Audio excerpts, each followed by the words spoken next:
Seen dollar sign bends like powder lines, white like snow, indictment code 200. Rope cables, tell lads fables, grave from the cradle. My raps is fatal. I murder weak rap, the cold hood turned me that. It's too late. Hey yo, LAZ, Brownsville, Brooklyn, Dykeman, 200 block. You're a snow bunny. You heard, if you're a rapper or producer out there and you want to put some music work in that I could promote on this channel and on my Instagram page, make sure you send me a DM at Real Saint Laz on Instagram, or shoot me an email at thegenpopllc@gmail.com. You heard? If you need that music promo, get at me. My prices start at $1 and go all the way down to $1. You want to send me a Cash App donation, holla at me at $ Gen Pop Fan. Hey yo, and if you need to see a scary ghost story because it's around Halloween season and you just in those vibes, make sure you check my Happy Hudson Was Haunted, and make sure you check that Haunted by a Ghost on Rikers Island. You heard? And that ain't the only scary stories on the channel, but check those two out first. You heard? Z-Lord, get at me. Wild and he out his body, he ain't know what's wrong. All he know is he gon' make it back home. Hey yo, LAZ, make sure you subscribe to WDG Draco on YouTube. Yurt. Hey yo, LAZ, New York State Prison is different. The series, you heard, classic up north flick. Green 9697, rest in peace, Trey Deuce. Hold on, alright, so let me go back in time. Give me a second here. Alright, so when I went to Attica, in 1990, late 94, and I went there from Wendy's. I was in Wendy's for about 2 months. That's when I told you I was with Blue Boy, and I had a couple of situations over there. Shout out to Blue Boy, shout out to Bedico, shout out to Gunny Walker, because this is the first time I get to tell any of my stories since I heard your story, Gunny. And so my hat goes out to you.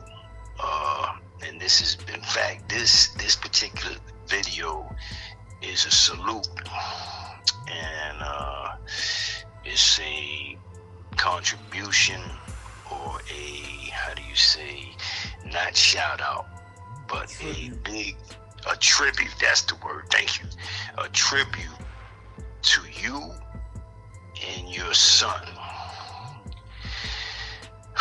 So first of all, Gunny, you know I'm a veteran, but you also know that I'm nothing like you, right? You understand that. You have to know that the closest thing I came to being the veteran that you are was when I used to hang out with the Marines, because in Cuba, Guantanamo Bay, Cuba, when I was stationed there, I was 18 years old, 17, 18, I turned 18 there, and what happened, and when I was there, it was real racist. You know, I might have known one other Puerto Rican on the whole base, but I learned that there was a bunch of Puerto Ricans that were Marines, and some of them was from the Bronx. So I used to always hang out in the Marine barracks.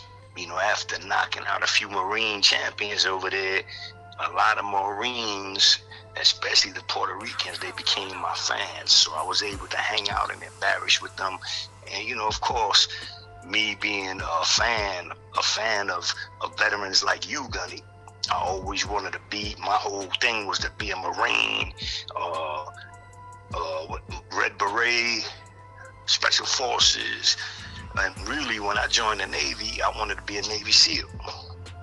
So the only thing, like I said, the only way I come close to you as far as being a veteran, and you know that, is that, you know, I was able to train the Navy SEALs in boxing when I was in Norfolk, Virginia, Little Creek, Virginia. As you know, they have a Navy SEALs operation there. So I just wanted to let you know that, Gunny, you know, I'm a veteran, but you know, I also know that you went through a lot more hell in the wars and things like that, and those missions you was on. And again, like I said, when I heard your story, you know, it broke my heart. And I just want to let you know, brother, that, you know, I'm here for you. And I'll always be here for you until I don't breathe anymore. So, shout out to Gunny. Let me get into that story you was talking about. So, first of all, you know, I'm CMC Max from Rikers Island. You know, I was there 4 years. The last 2 years I was there, I was CMC Max for assaultive behavior. From Wendy's, about 8 of us went to Attica on the bus. It's only like a half an hour away from Wendy's. Wendy's and Attica is like night and day. When you in Wendy's, you got a whole bunch of black COs. So you feel like you're in New York. They from Buffalo. So, you know, you got sisters and brothers there. Those are all the COs. You know, you might have, it's 9 out of 10 of them are brothers and sisters, right? So when you get to Attica, well, the reality of being up north sets in, right? So let's see. I remember when we got off the bus. You know, you line up before you. I think it was D Block. When we first got there, I'm not sure. I think it was D Block. I can't remember that. But I remember that they let everybody else lock in. And they didn't let me lock in. They surrounded me. I don't know, it was about 8 of them. Sticks and all that good stuff. So, you know, they try to, I don't know, I can't remember the words. You know, I remember going into flashbacks about being in boot camp, because that's how they was acting. You know, the one CO, he came face to face to me, stepped right on one of my feet, and started going in on me. And I can't remember the things he was saying, because in those moments, I don't know what happens to me, but I kind of like just, I don't know, I can't explain it. But I don't remember what he was saying, but it was something to get me, I guess, to react. So just like I just took that breath there, that's what I did. I took my breath and I said, you know, in my mind, I'm thinking this is just like boot camp. Just relax. They just testing you and they trying to push your buttons so they can send you right to the box. I just came from the box from downstate. I caught a new charge. I mentioned in one of my videos that I went down for something, one of my cases, but that was a new charge I had went down for too. That I caught in where was that, downstate. As soon as I got up north, I caught a new charge in downstate for fighting. The reason I caught that charge is because, like I told you before, I was always tight with 1 or 2 Dominicans, right? Dudes that I felt, you know, they was men and respectable. So this one particular Dominican, while we was downstate, he told me that a brother that I was already kind of cool with had beef with my man Edgar Singtron. Shout out. Edgar's the one that put me on to Prince Machiavelli, The Art of War. He told me he read it 30 times. So that's what got me to read it one time. And but so me and Edgar was tight. We was I think it was 2A, 1A, I don't remember, 2B, HDM Bing. We was neighbors. We got real tight down there. So when homeboy told me that the dude I was talking to had beef with Edgar, automatically I transformed. And the next time we locked out, I stepped to the dude. we start going at it. We rolling around the floor a little. I slipped, and that's why we was on the floor, because at one point my boots, them state boots, they slipped on that floor in downstate. And that's a fact. I didn't get hit and none of that. But when we was on the floor, we rolling, and the dude is trying to cut me. He got a razor. And do you know the Dominican brother just stood there watching? Because I got to look, I'm looking around, and I see them standing there just watching. So, I don't know. I look back and I say, damn, man, some dudes are real foul. They snakes, they really don't like you. They play you until they can set you up. So anyway, getting back to that, I caught the new anyway. So now I'm in Attica. So they gave you a new charge? Like they went and for a fight. You and shit while you fought? Where y'all was in at? Downstate. But where? In the yard? Nah, in the, in the rec area, when you come out your cell, they give you could come out and watch TV. Yeah, the little downstairs rec area and shit. Right. Like that. So they downstairs. charged y'all for fighting because downstate was on some extra strict shit, right? It must be. It was ridiculous. But I copped out to disorderly conduct. And I forgot what they gave me, something that was running concurrent and a fine. So, it's bullshit.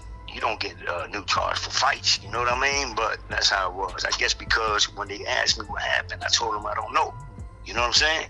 I was just in a fight. I don't know what happened. And that's, I guess they, that's how they play. Anyway, I copped out to disorderly conduct. Make a long story short, so now I'm in Attica and I'm surrounded by big ass, and this is a reason why when I spelled Attica, I told you I did about 6 years in Attica altogether. And I'm telling you, and this is my word is that every time I wrote a letter, and I wrote letters every day, because I was illegal, they never let me work in the law library in Attica. They never let me work anywhere in Attica except when I go to C Block. The first time I was in Attica, I had a porter spot there. After that, every time I went back to Attica, they never let me work. So what happened is, so when I first got there, they surrounded me. And, like I said, they locked everybody else in. So the dude, after he said whatever he said, and he was stepping right on my feet, right in my face, kind of like a little spitting in my face as he's talking. When he finally got done, he said, "You nervous?" So, and this is my word. When he said that, I took a deep breath right in his face,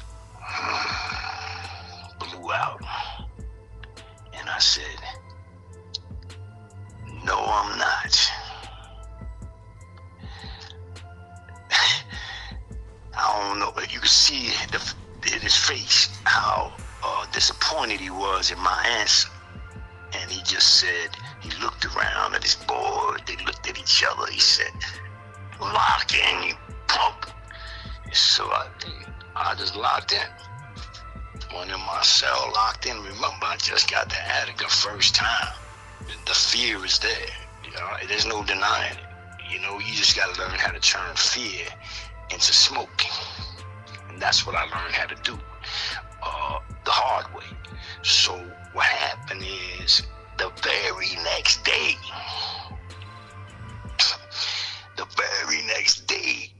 I'm coming back from chow or whatever. No, because we locked in this, they got you on what they call that, indoctrination, whatever they call it. You gotta, you staying in your cell 72 hours. Quarantine. Alright, so as soon as quarantine was over, they cracked my cell. Oh, remember, A block, all them other blocks are different. C block got the doors and the windows. So I was in the cells. I don't know what block, I think it was D block. Anyway, so when I come out of my cell, I got 2 SEALs out there waiting for me.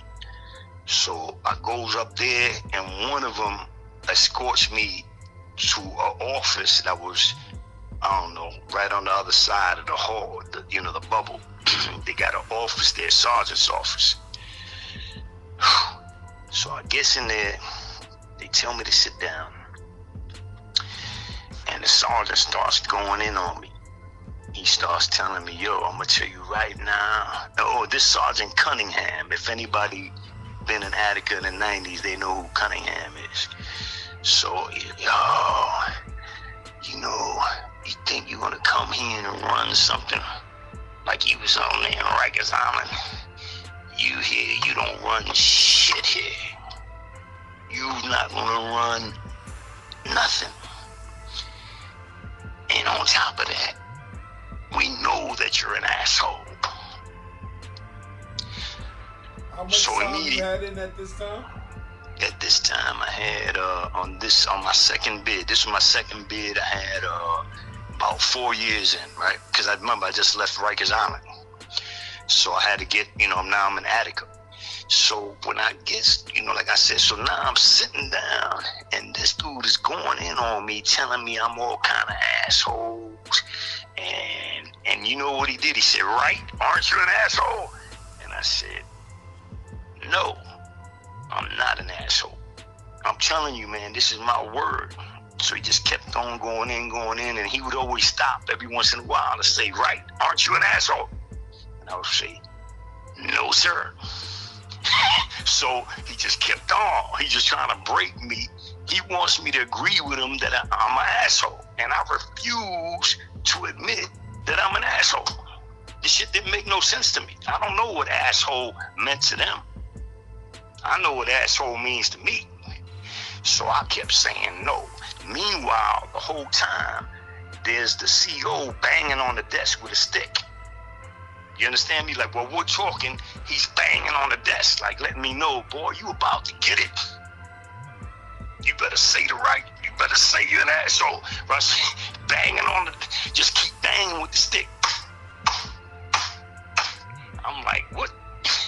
But yo, this is crazy because I was cool, calm, and collected.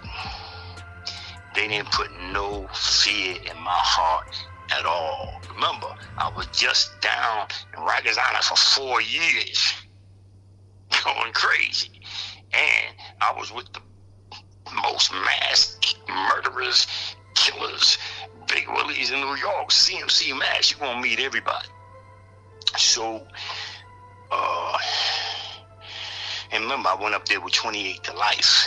So, I'm still at that 183rd shit. Don't give a fuck. So when they saying that, it's my word. We going in, the dude, he just banging the desk, keeps on banging. And the dude, the Sergeant Cunningham, a redneck, he keeps saying, aren't you an asshole? Come on, admit it. I look at him dead in the eye and I said, I'm not an asshole. So the dude kept banging the stick. I'm like, wow, this shit is different. For sure. Finally, we just kept on. I don't know how long it went on. Maybe half an hour. Maybe longer. At the end of it all, the sergeant, when I was getting ready to leave, he said, whatever he said, I said to him, well, one last thing, Sergeant. I'm not a fucking asshole.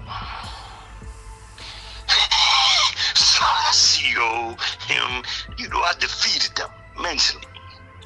So I'm just look back now and I wonder how many hard rocks they did that to. And how many hard rocks said, you're right, sir, I'm an asshole. You understand me? I look back now and I bet you 5, and I'm not saying I'm Superman. I'm just saying psychologically, I was in psychological warfare 24/7. Ever since I was in elementary school, I've been a mathematical genius. And once I realized from college that science is based mostly on mathematics, then I learned how to psychologically defeat anybody who challenged me. And I had to in order to survive, man. I'm telling you, the $25,000 contract, right? It might have turned into a 5-bundle contract, to be realistic. They ain't gonna pay no $25,000 up north. But in my mind, it's still $25,000. So I got to defeat anything, anybody, in any circumstance that I confront. So anyway, going back to that thing, one of the reasons I told you this story about that, we know that. Remember the CO that was banging the stick? Okay, so remember that was 1994, late 1994. So, and that was my first trip to Attica, and I've been there 4 times in this in my second bid. So, about the 3rd time that I was in Attica, I can't remember 2000s, the exact year, but I was in had to be A block, because when I get to Attica, after the first time I was in Attica, every time I got there, when the COs, when they bring you in, there's always like 1 CO escorting you, 2, whatever it is. And one dude, he would always say, yo, which stomping grounds you want to go back to? Right? So I would be like, fuck this dude talking about? He trying to sound like a setup. And he said, come on, man, you know what I mean? A block or C block? Where you want to go? That's my word. So,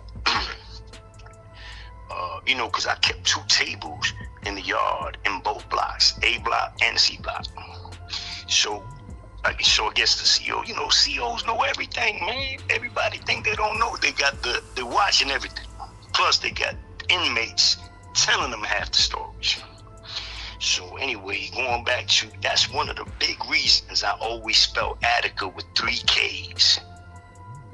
All my mail, my return address, including all my legal mail, because that was free back then. You get 5 legal letters a week. You know, these times. Anytime I was so desperate, I told you how terrible Attica was and still is.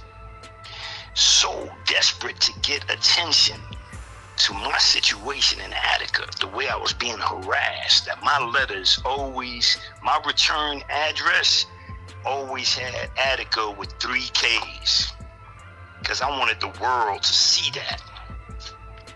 And that's my word. They can go back in my records right now. They're going to look, damn, motherfucker, how many dudes do that? You got to, listen, you got to have balls to that. Because you know the administration saying, who this guy is, man? KK, we can't have this shit. Well, no wonder they kept fucking with me the whole time. But going back to that, so the dude, the CO that was banging the sticks that day in 94, he turned into a sergeant. Like 10 years later, whatever it was, 10, 15, something like that. And so, I never forget this, and this is one of my proudest moments. One day, he was doing the rounds, and if anybody know me from up north, they know I'm a legal eagle, right? I'm a legal eagle. And my homeboys that work with me in the law upstate call me the wizard. So, and that's because I lace the COs up, no problem. See, a lot of dudes say, oh, yeah, come on, man, you go, motherfucker, you scared to write them up. If you say that I'm cooperating or I'm ratting because I'm writing a CO up, I would tell you I did it because I wasn't scared of them. I wasn't scared of the repercussions. Plus, I'm a big historian. Like I told you, Blue Boy put me on a lot of books. I read The Young Lords Party, History, Black Panthers, K.O. Smitty always put me on to the BLM, always telling me militant shit. And like I told you, I never met nobody more militant than me except Blue Boy, and I'm gonna tell you the truth, Tut. Tut is a militant brother. It's just a lot like Blue Boy. So going back to what happened, he's now he's a sergeant. Now I seen him a couple of times. You know, I realized that was him. But you know, there's no reason to mention what happened in '94. But sure enough, when he was walking by my cell one day, I'm on my word processor, because I always had, and y'all know what I'm talking about, the brothers word processor. I always had some. Attica broke about two of my typewriters, but I always would get a new one. So I was typing in my cell, doing some legal work. And dude, that's how I relax.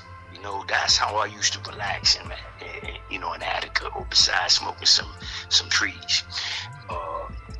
I would smoke trees and do legal work.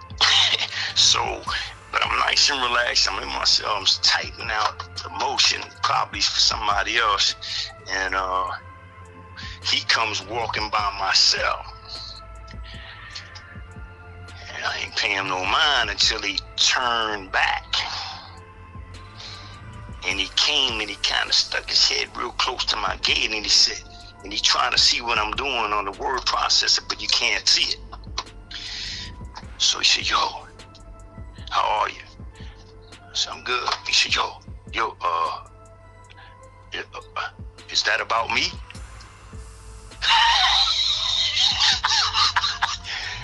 Yo, why I tell you that's one of my proudest moments, that's to show you how shook I had the police. A sergeant in Attica was asking me if that was about me. And when I told him just like this, I said, yo, did you do something stupid? He said, no. I said, then it's not about you. You should have seen how relieved he was. Okay, all right.